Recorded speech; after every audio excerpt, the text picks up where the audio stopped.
Hello and welcome to the Human Innovation Podcast, the podcast for innovative leaders. I'm your host Jens Heitland, and today my guest is Bijou Finney.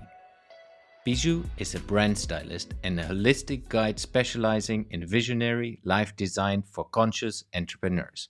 Her cutting-edge therapeutic process teaches business owners how to use psychedelics and healing practices, retain their nervous systems, and clear limiting mental blocks. In our conversation, we talk about how she helps entrepreneurs remove mental blocks, the benefit of microdosing, and the holistic approach of biohacking. Please welcome to the show, Bijou Finney. Hello, Bijou. Welcome to the show. Great to have you. Thank you for having me. I'm eager to learn from you about a couple of things connected to entrepreneurship, but as well biohacking. But before we go into that, tell us a little bit about yourself. How did you get to where you are today?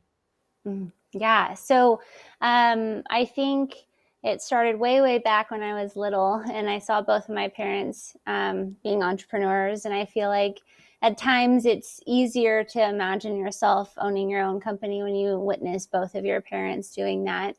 And so I only had one job right out of college, which I really appreciated. It was in a big corporate office, and I had an incredible boss who really refined me and polished me down. And then right out of that gate, I started my own business, and I've been an entrepreneur ever since.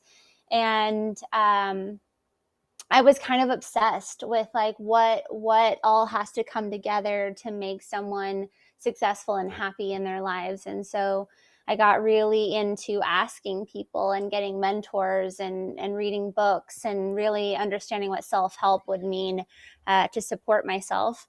I really got into biohacking because I understood that if your body is and your mind are tip-top condition and healthy, then it's easier for you to handle the stress of entrepreneurship. So I kind of was really, I would say definitely obsessed with like, what does it look like for me to be my own coach or for me to work through some of my mental blocks? What does it look like for me to support my body and my mind? So I guess that's what I was doing as a hobby on top of opening a couple of businesses. And then I realized when I had my video production company that a lot of times I was coaching my clients through big blocks. Like they didn't want to show up for their company on video, or they were too afraid to use budgets to market or certain things like that. So I had to really sharpen that tool of what does it look like for me to coach people through some of these mental blocks.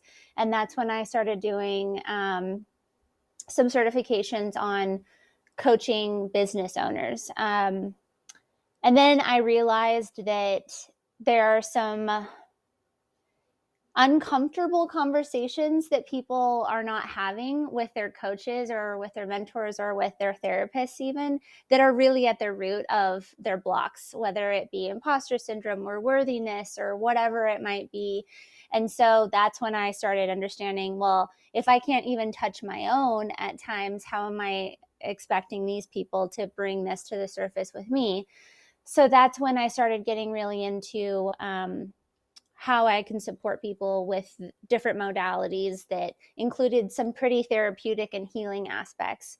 I also am a huge follower of what the Silicon Valley guys do, especially at that time, just because they were pretty innovative about the tech that they would wear to support themselves in biohacking, or maybe software that they would use for their businesses, and just like their all around lifestyle. So that's when psychedelics kind of bubbled up to the surface. That's when the Silicon Valley guys were kind of spouting in their praises. And I started getting, I guess, a little bit curious and went down my own rabbit holes for a little bit, and then realized whenever I was actually able to touch my own deeply seated issues and wounds and blocks with that modality, I decided, wow, like this, I think, is the future. I think this is the only thing that I've seen really work this fast and this well. And so that's when I started going into what does it look like to be a facilitator. So mashed a bunch of like my past and current trainings together and came up with what I utilize as my modality to specifically help entrepreneurs understand what's holding them back and how we can reframe some narratives that they might have about themselves and their lives and how to move forward with vision. So, yeah, long story short, now I'm here and almost 3 years into that business. Great. Yeah, and I want to highlight it's not just hey you stepped out of university and now you're doing this and you're a coach kind of like a lot of other people who have never done a business. You have had several business. One was a brick and mortar store and as well a quite successful video business. Mm-hmm. Even if I have researched that right with a Netflix documentary. Mm-hmm. Yeah, the next Netflix documentary was me having this hunger for conversations with really successful business owners. And so the documentary is essentially about very, very powerful and successful businessmen who kind of moonlight as race car drivers. And so it was just very interesting to me. And the ability to be able to interview them just really got me excited. So yeah, it's me asking all those questions. You don't see me in the documentary, but I'm the one interviewing them and following them around the world. And that was an incredible experience and very enlightening because even at their level in business, they're still struggling with imposter syndrome and Mm. worthiness and burnout. And so I was like, okay, I'm not going to outrun this. That's always the what I always find super interesting as well because I get a little bit feedback. Hey, you're working 24/7, but nobody like the things you see for me public is maybe 2% of what I do. So I guess it was the same for you being around these entrepreneurs and maybe now today for you as well. Nobody sees really what's going on because it's you just see the surface, which is a website, which is maybe social media posts, podcast videos, whatever. Um, Exactly. yeah. So I would love to understand. I have looked at your website and I love the setup of your website. And you have had a couple of goals, but one stand out which fits to this podcast. One of your goals is helping entrepreneurs with mental blocks. Let's start Mm-hmm. high level. What are mental blocks you can help entrepreneurs with? And then we go into how you can help them. Yeah. So, entrepreneurs, business owners, people trying to even move up in their corporate jobs come to me because they feel like they've plateaued or they might feel stagnant or they have a block around asking for what they want or going after what they want. So if they want a raise or they want to move up in the company or they have this dream of starting this side hustle or they want to expand their business but they have a bunch of fear around it or imposter syndrome or um, their perfectionism or procrastination, all of these are blocks that really make people just stand still. And so really supporting them and understanding why do you have that block, that narrative, that wound, something that might have happened to you in your past that we Mm. need to get over to get you confident enough and to have enough vision to move forward. Because it's kind of like that I know what I want and I see it down there, but then there's just something, this wall in the way, like I can't see myself getting through it. And that's why I really love utilizing psychedelics, because one of the aspects of them is the shift in perspective, is the looking at your problem from a completely new angle, that'll allow you to kind of innovate and design your life or your trajectory in a different way. Yeah. For the two or three on this podcast who have never heard about psychedelics or say, these are all drugs that you should never take this. How would you counter that? So, mark my words, it's the future. And there are a lot of very reputable organizations working to really free the stigma around, especially like the two that I'm very passionate about, and that is MDMA and psilocybin. So yes, there are a lot of like hard drugs out there that are very addictive, that can ruin your life, that you can really hurt yourself with. Whereas psilocybin is like they're finding safer than table salt, as long as you're with someone that understands how to utilize it and dose you. But in my opinion, it's true medicine. And I think in short order, we're going to see that even at a federal level, people are going to be agreeing with that. And I even work with a few therapists right now that say that talk therapy can only get someone so far, that the somatic aspect of moving something out of your body is the missing piece that allows someone to really move through something. And so I believe that eventually it's just going to be such commonplace that people might be just throwing it in their smoothie in the morning. The fact that something like kratom or even cannabis and alcohol and nicotine, who are so much more dangerous and addictive, are just readily available to anyone, seems a little bit absurd to me. But yeah, in my opinion, psilocybin is not addictive, and it can't really hurt anybody if they're prepared and have done the prep work to take it. And in fact, it's quite mild in small doses, which is why I love microdosing so much. Yeah. Let's go deeper into it. I'm let's take me as the guinea pig. I'm an Mm-hmm. entrepreneur. I work a lot, most probably a little bit too much if you ask my wife at least. I have a mental block. How would you help me if I say, "Hey Bijou, can you help me? I don't know how I overcome this. I have no idea. I need help." How Mm-hmm. would you get started with me as your client? So I have to ask a lot of questions to understand your past and then your current environment, because it's really important that we don't like open you up and soften you up enough to kind of play around with your psyche while you're in a very high stress environment. So we Mm, need to understand what a good time of year is or what you're trying to accomplish.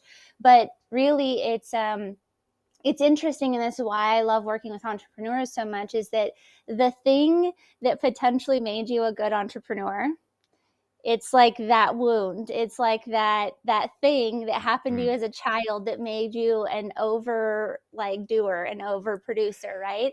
And it's okay, we don't want to change that, but it's not sustainable. You will burn out, it will affect your relationships, you will plateau, right? And so there is an easier way of going about it, which I found to be mind blowing for me, because I was burned out, I was overdoing it, I was letting all of my relationships suffer drastically. And it's kind of just like, what is this thing that needs to be adjusted or skewed in a slightly different direction? So if it's just like overdoing it, like it's exaggerated, let's bring it back more to the middle, or let's give you a different perspective. And so yeah, it takes a lot of questions, honestly. I typically do an entire hour, sometimes hour and a half phone call with someone to understand what happened to you in the past, what are you currently dealing with now, and what does it really look like for you to be thriving in the future. And you would be surprised with like how high functioning some of the people I work with are, that they might have specific like monetary goals, but whenever I ask them, what does it look like for you to be thriving, it's hard for them to answer. And I think it's because the holistic approach is missing. They're not mm. always thinking about what needs to happen in my relationships, in my health, and in my business for me to be all around thriving. Yeah. So it's starting with us getting to know each other, you asking me a lot of questions. Of course, there are the people out there is like, where's the biohacking? Where's the microdosing come into this? So let's start high level again. So we getting to know each other, you asking me questions, you try to get a perspective of who I am and what are the blockages you can feel and see. How does it then go towards, let's find out a plan that you help me unlocking this? Mm-hmm. Yeah. So biohacking to me is what do we need to do to your biology, right? So where is your brain strained? Where is your sleep strained? Where is your hydration strained? I think the fact that I got so into biohacking helps me then to suggest things to people, because when you start microdosing, it's called stacking in some ways, of like you can take multiple supplements to support the medicine getting deeper into your system, or the maybe let's say like lion's mane that really helps. It's a type of mushroom that really helps with your brain on top of the psilocybin, right? So there's obviously the supplemental stacks, but how can we habit stack in your life? What are the biohacks that we need to do in your life to really support you? Because a lot of times we'll talk about issues with focus and clarity and mood, and a lot of those could be addressed by proper hydration and sleep, but that needs to be kind of coupled with this new catalyst that's going to allow you to be easier to pick up new habits, right? And so it's kind of like a holistic approach of what needs to change in your environment currently to really support you in feeling a shift within your body and not just within your mind. Yeah, that's interesting. So, environmental change, do you mean then as well, maybe you should move somewhere, or is it more about, hey, move yourself in a different way so that you have changes in your environment which trigger you differently? Mm-hmm. Yeah. So there's something is, I mean, there's all kinds of things that I don't typically suggest people move right out of the gate when we start working with each other, but things like um, asking your wife to one day a week just totally take the kids, or asking your husband, whatever it is, right? Like what needs to happen in your environment? What are the things that you've been dealing with that are really making your nervous system raw? What are the things that boundaries that you can ask for? Is it telling your boss that you're not going to come in on Fridays, or like really adjusting your environment, your schedule, what your like day to day looks like is really, really helpful, because just that coupled with the right support systems, like moving your body and hydrating properly, plus this new medicine, that really allows for a massive shift forward that they can see and feel. And then the placebo effect of seeing all of that change, and even sometimes giving people permission to ask for things in their environment that they never thought that they could ask for, and seeing how easily people will give it to them and how much it affects their lives is typically one of the most mind-blowing and best things. Not to mention actually taking time to dial in what the right microdose is. And so everyone is completely different. And so people will come to me and say things like, I have this medicine and it's pre-capped in this amount and I can't feel it, or it's pre-capped in this amount and it's way too strong for me. They're just assuming that microdosing isn't right for them, but they should be adjusting to a very sub-perceptive amount, like a cup of coffee would feel like, so they can actually go about their day and it's really just in the background supporting their mood and their focus, right? And so that's part of the environment. That's part of the structure that we need to optimize to make sure that it's very customized to the person that's taking it. I think that's very interesting learning for me right now, because I wasn't too much into that topics, because it more, the impression is when you're new into this and when you look at it from the outside perspective, it's drugs. Mm. But what you say now is, if you take this holistic, it's changing your habits, looking at your sleep, looking at water, hydration, and then taking everything into consideration, plus having microdose of specific things that help you to maybe be more restful, maybe uh, other things around that. I think that's a very, very interesting point. And that's maybe as well why, I mean, grown up in Germany, where this is definitely not a very wide spoken topic yet. I guess it is maybe in the innovation sphere, but Mm-hmm. not if you talk corporate. I think that's, I'm just thinking about, like you said, maybe in the future it's open and way more mainstream than it is today. Mm-hmm. What this can unleash for people, because if you look into high stress environment, myself included, I know if I'm not having the right habits, if I'm not sleeping well, that I'm off. And my wife is saying it straight away to me. Or when I don't do my sports, for example. So there are a lot of connections to that as well. And then obviously as an entrepreneur or as a person in business, you're not as good as you normally could be. Yeah, so that's a very good point that you're bringing up that might tie all of this together is if someone comes to me, if you came to me and you're like, I can't sleep very well and it's affecting my ability to work out and it makes me stress and like be rude to my employees or my wife, right? Like all of those things are very common things that people will bring to me Yeah. and will say, why are you not able to sleep? Why are you so stressed? It's that you're living in fight or flight, that your cortisol is spiking all of the time, right? And so that's where the medicine comes in and really regulates your nervous system. And then all of these other things start evening out. And then you start wondering, like, and getting inquisitive about why was I in fight or flight all the time? Was it just an adaptive like mechanism, or do I have this stemming back from my childhood?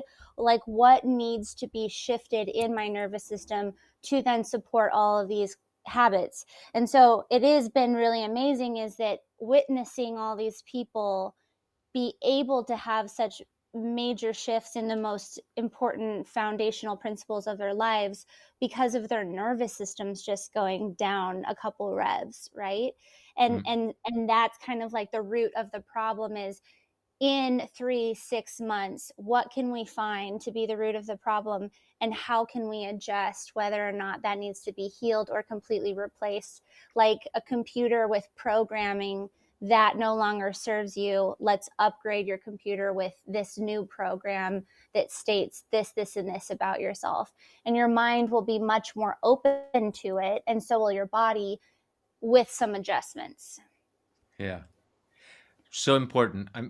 I'm fascinated by this because I work quite a bit with startups, and of course, specifically the early phases in companies is most of the time the hardest. Let's say the first three years is the most stressful, and if you're one of the founders, then you work 24/7, and you put a lot of pressure on you. And if you're in an age like I am, with having a child, having a family, that's all on top of it. And I think Yeah. that's something which myself included, like startup founders and so on, should be way more open to and understand. Okay, take the totality. And Yeah, for it's me, amazing. yeah, for me it's quite interesting because I'm putting myself under the pressure as well to deliver, because I have been extremely successful in the past, and everything I want to do should be successful, obviously. Hmm. which I'm just common. That's just a trait for entrepreneurs, and to unleash these things will help everyone out there who is driving a business in that way.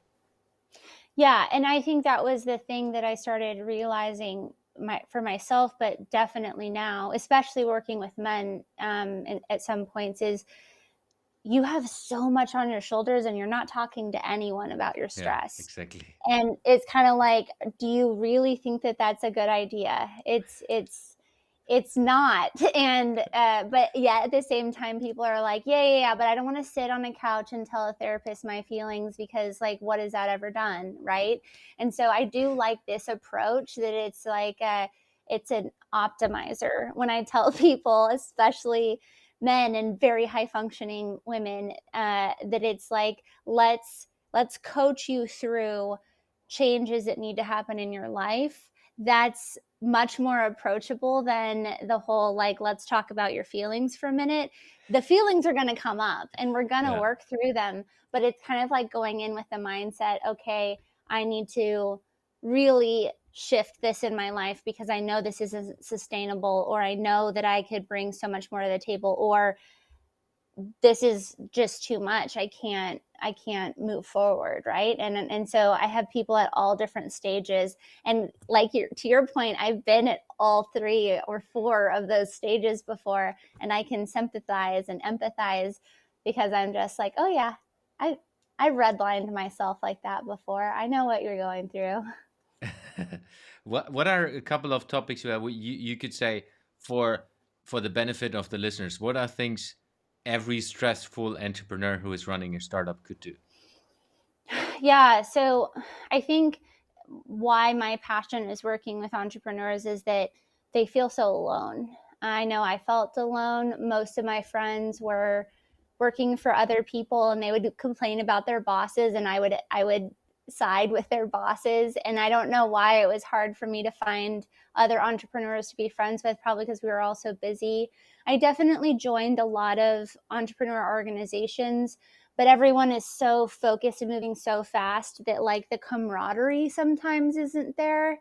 And so I would say that like finding someone like a coach, a mentor, a therapist, a group of other entrepreneurs, have some kind of support system for sure that you can really bring a lot to the table. Even your feelings about your relationships and how you're feeling about certain things, right? So that's definitely something. And then health being a very important aspect, because that's always the easy thing that we could put off to the side. It's like, I can't put my kids off to the side. I can't put this meeting off to the side. My wife will kill me if I put her off to the side again, right? So it's just going to be me working out that's going to go out the window, right? And so those are the things, is like, look at your life from a holistic perspective and what are the aspects that need your support.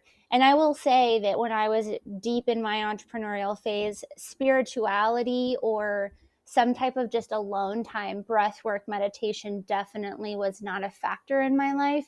And ever since, really bringing that in has been game changing in so many ways.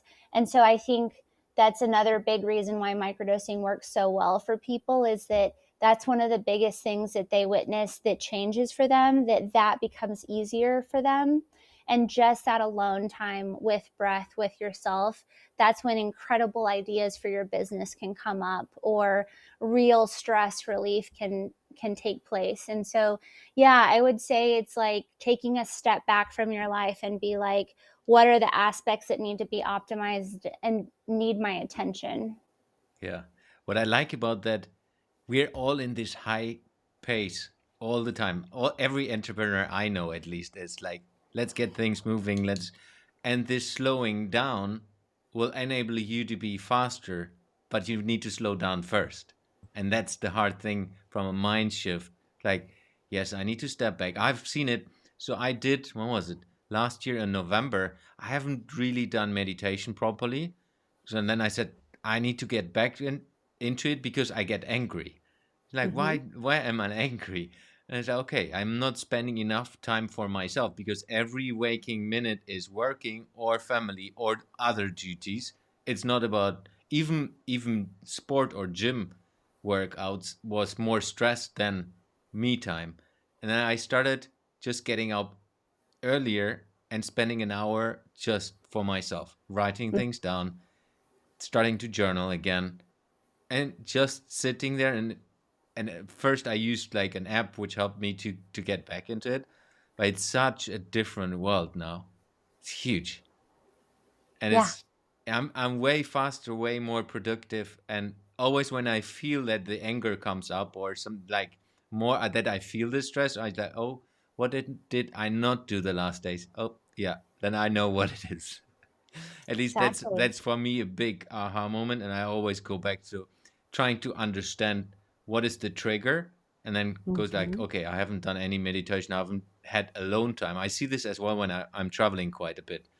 Mm. When because when you travel, at least for me, it's always I'm on Mm-hmm. client relationships, having interaction with different people from early morning to late evening, and then the time you should be spending for yourself, you're just sleeping Mm-hmm. or Yeah. have a beer that you can sleep or whatever. Mm-hmm. Vicious Yeah, cycle.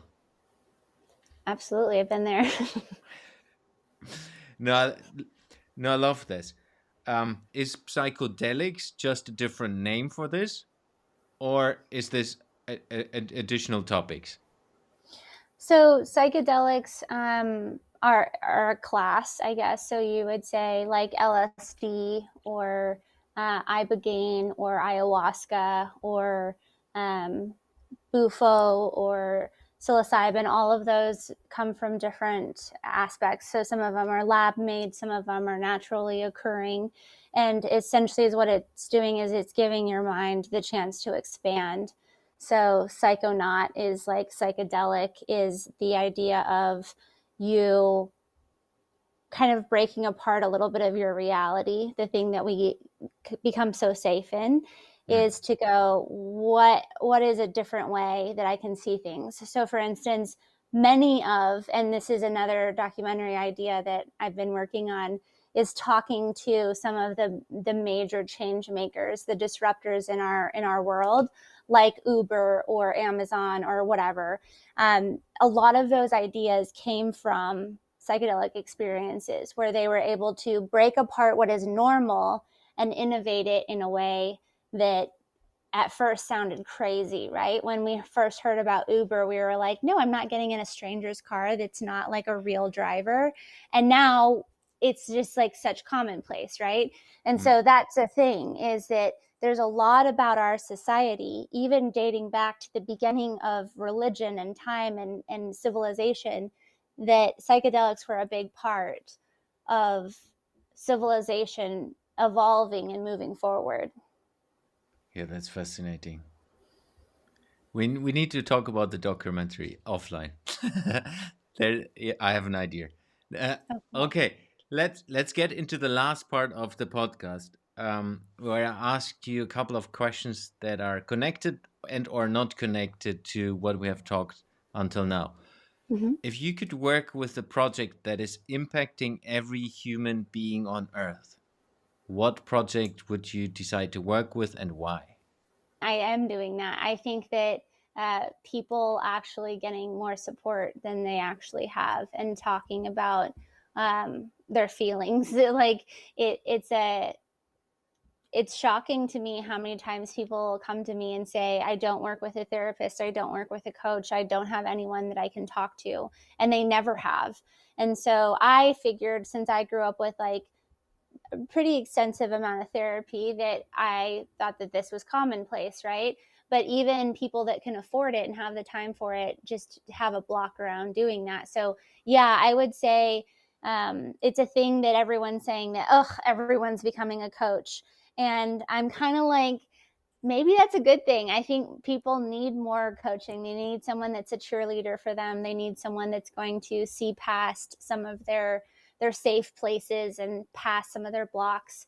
And so, yeah, I would say initiative on making sure that you're not just following the path that is, in my opinion, broken. So like you're just going down the path the way that you've seen everyone else go down the path, even if it feels unhealthy and it doesn't resonate with your soul, you're just going to keep going down it, right? So have someone that questions you, and helps you question yourself. And so, yeah, I would say the biggest project that is going to support our evolution and support potentially conscious entrepreneurship, which I believe is, what is your business doing to the world? What is your practices doing to the environment? What is your practices doing to your employees? What is like how you show up in the world affecting the people that are going to be inspired by you?